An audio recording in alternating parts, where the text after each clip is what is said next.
This is part 2. In the first video we exposed the pattern. Elections, leaders, systems that never change. Now we go further. Because if politicians don't make the real decisions, the real question is this. How are decisions made without you? Not in public debates. Not in elections. Not where cameras are allowed. This is where power becomes quiet. Where pressure replaces force. Where control stops looking like control. This is not about theories anymore. This is about mechanisms. Process. Rooms you will never enter. If part 1 made you uncomfortable, part 2 was never meant to be comfortable. This is how decisions are made without you. Most people believe power works through votes, debates, and public arguments. That decisions are made where cameras are allowed to film. But real decisions are never made there. By the time something reaches the public, it has already been decided. The real process starts long before elections, long before announcements, long before laws are voted on. It happens quietly. In reports. In assessments. In meetings you will never know existed. This is how decisions are made without you. First comes framing the problem. A crisis is defined. Economic instability. Security threats. Public safety. Climate. Health. Once the problem is framed, the solution becomes limited. You are no longer choosing freely. You are choosing inside a box that was already built. Then comes expert authority. Committees. Advisors. Think tanks. Specialists with impressive titles and institutional backing. They don't ask what people want. They explain what must be done. And because it sounds technical, rational, and urgent, it becomes unquestionable. Next comes inevitability. You hear the same phrases everywhere. There is no alternative.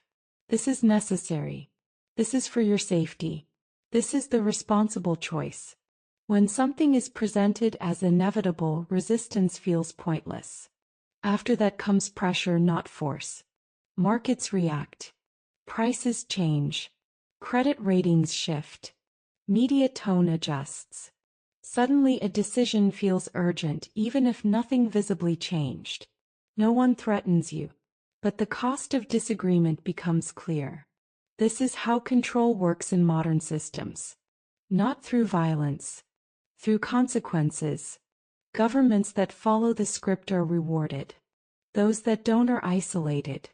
Politicians who cooperate are called stable. Those who resist are framed as dangerous. The public rarely notices the transition. Because everything still looks legal. Everything still looks democratic. Votes still happen. Parliaments still meet. Speeches are still delivered. But the range of real choices is already gone. This is why people feel powerless without knowing why. They participate but nothing changes. They speak but nothing responds. Because the decision was never waiting for them. It was already made. Behind closed doors. By people who don't need permission. Using systems that don't require your agreement. And once you understand this process, one thing becomes very clear. The most important decisions of your life are not made when you vote.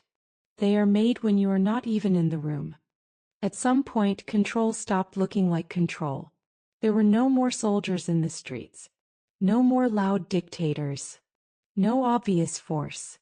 And that's when it became most effective. Modern control doesn't tell you what to do. It shapes what feels normal. What feels acceptable. What feels possible. You are not forced to obey. You are guided. Technology didn't create this system, but it perfected it. Algorithms decide what you see. What you don't see. Which voices are amplified. Which ones quietly disappear. You don't notice censorship because it doesn't feel like censorship. You just feel less visible. Less heard. Less relevant. Platforms call it moderation. Governments call it safety. Corporations call it policy. But the effect is the same. Certain ideas spread freely. Others slowly suffocate. Control became invisible the moment it stopped punishing and started filtering. No one tells you you are not allowed. You are simply ignored. And for most people, being ignored is worse than being opposed. Then came normalization. Digital IDs. Behavioral scoring. Reputation systems. Permanent records. Not presented as control but as convenience. Efficiency. Progress. Everything is optional. Until it isn't. You can still speak. But your reach depends on compliance. You can still work. But opportunities depend on alignment. You can still live freely. As long as you don't disrupt the system. This is the most advanced form of control ever created. Because people defend it themselves. They call it necessary. They call it responsible. They call it modern. And anyone who questions it is labeled paranoid, dangerous, or outdated. That's how control wins.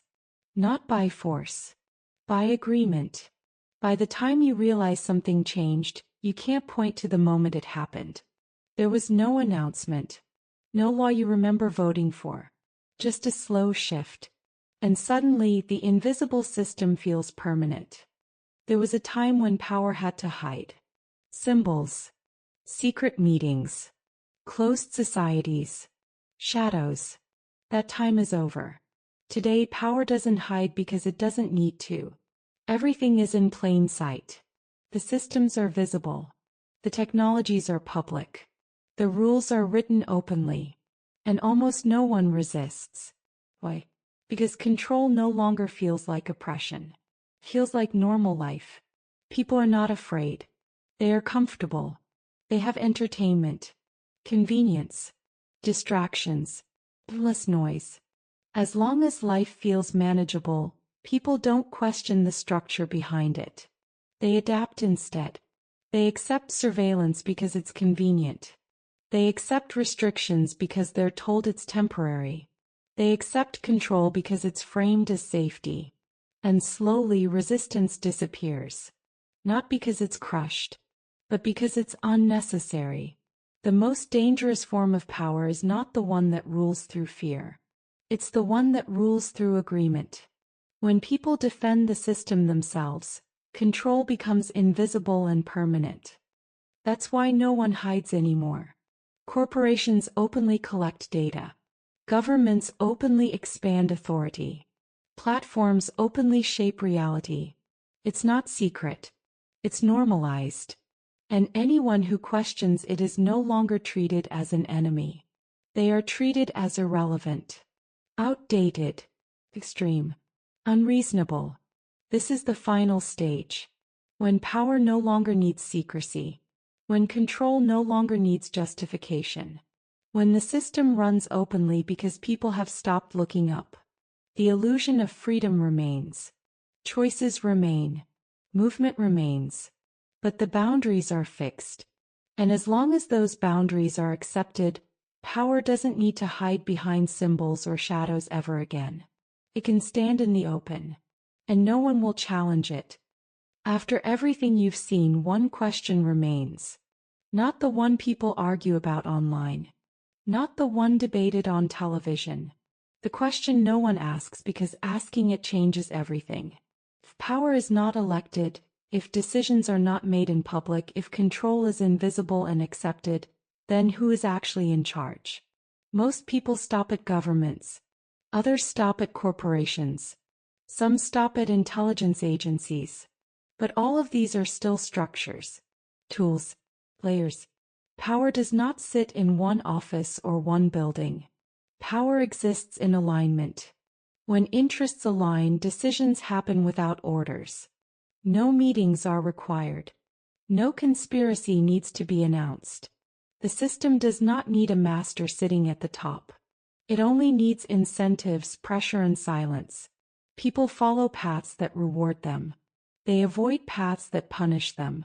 Over time, control becomes automatic, self-enforcing, invisible. This is why there is no final villain to expose. No single face to reveal. Power today is not a person. It is a condition. A reality that shapes behavior before resistance even forms. And that leads to the most uncomfortable realization of all. The system does not survive because people are weak. It survives because people participate, because they adapt, because they accept what feels normal and avoid what feels costly. The question is not who controls the world. The question is how much control is needed before no one feels controlled anymore. And once that line is crossed, power no longer needs secrecy. It no longer needs force. It doesn't even need permission. Because by then the system is already running through us. And the most dangerous thing about that is not that it exists. It's that most people will never notice it at all.